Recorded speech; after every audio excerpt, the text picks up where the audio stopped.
All right, so yeah, today, dude, I just wanted to talk about this God particle plugin. Um, I know I'm late to the party, but I'm just saying, dude, like this plugin, I've been using it on my mix bus. I really have came to a point in mixing where I realized that like keeping it simple is like pretty powerful. And at one point, I was having like multiple plugins on my mix bus, and to me, you just end up making it sound worse when you do too many things. So if you look at my mix bus right here on this channel that says mix, the only thing I have on here that's affecting the sound is Pro Q3 and God Particle. These other plugins are just meters: tonal balance, U lean loudness meter, and then VU meter. Just meters. That's it. So with Pro Q3, I'm just rolling off everything under 20. I got it on natural phase, especially since there's vocals in there. And then I'm rolling off everything on the side image under 102 hertz. Simple. That's all I'm doing with that. And then I'm going straight into God Particle, and I don't even have the limiter on because I'm not trying to limit it. I'm going to do any limiting that I'm going to do is going to be during mastering. So yeah, let's just run it. Let's run it.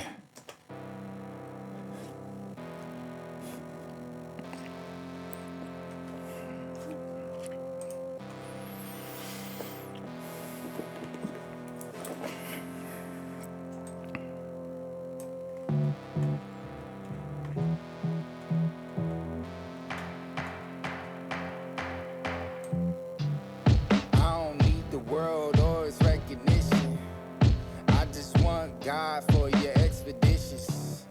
Pray in tongues, let the spirit move on you now. Let you know you ain't alone. You see how I just kind of glued everything together, like real easy. Like I did have to boost on my mids, I did have to boost on my lows a little bit, and I do use this in conjunction with tonal balance, where I'm able to kind of like see what the meters are doing.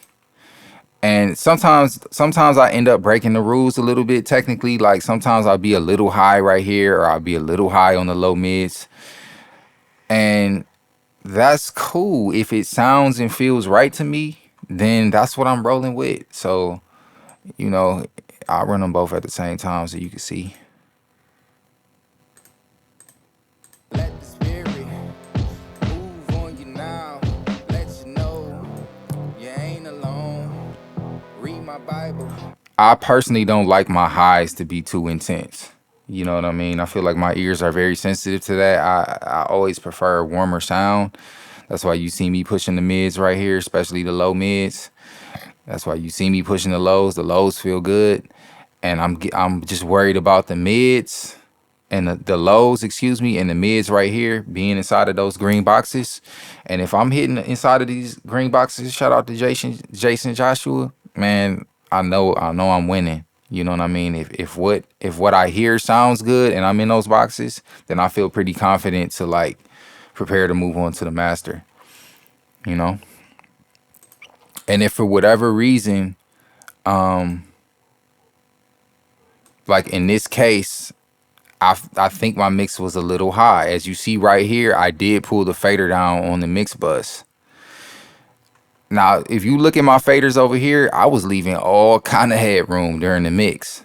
But by the time I got to the end, after all this wonderful saturation that got added through all of these channels here, yeah, let's pull this fader up and see where it was at. And let me turn this down so I'm not pumping through my ears. Let the spirit move on you now. Let you know you ain't alone. Read my Bible when I'm at home. Food for soul, flowing rivers from the throne. So you see, I was at like -1 dB, and I like to be at about -6 dB. In between like -6 and -10 is where I want to be at before I start mastering, because that's where I get the best sound. Like even if I was like -3, and I know this video is supposed to be about the God particle, but I'm just putting this out there because I don't know who's watching this, might help you. But even if I was like -3, I would still turn it down to like at least -6 because it just sounds better when you get to mastering. Now you should be doing everything in your power to make sure that that headroom is there, you know, and I'm definitely going to be doing some more tutorials like showing how to keep things in balance as you mix and, you know, kind of have to, how to have a workflow and push everything forward. But I really just wanted to talk about this plugin and how fire it is and how, in my opinion, it's the centerpiece of my mix bus. Now I still do have tape going on my mix bus. I still do have a little bit of a tiny bit, like if you look right here at this API 2500 console that is running on my mix bus as well. I almost forgot it was there because I really just started like regularly using Luna to mix, but we could turn that off and I could show you how much that's affecting the mix. It's very subtle. Let the spirit move on you now. Let you know you ain't alone. You see when the Read kick my hits, Bible you when I'm at home. see how it just barely nudges right there. Flowing rivers from the throne of God. That's the top position. Ain't no opposition. Born again, I don't need no obstetrician. Put it on my mind. Let me know the mission. I'll do anything to meet your conditions. If I'm not prepared. It's very subtle, but to me it pulls things together a little bit more. So yeah, dude, that's about it for this video. Shout out, like the video if you like it, you know, comment if you rock with it, and I'll see y'all in a few.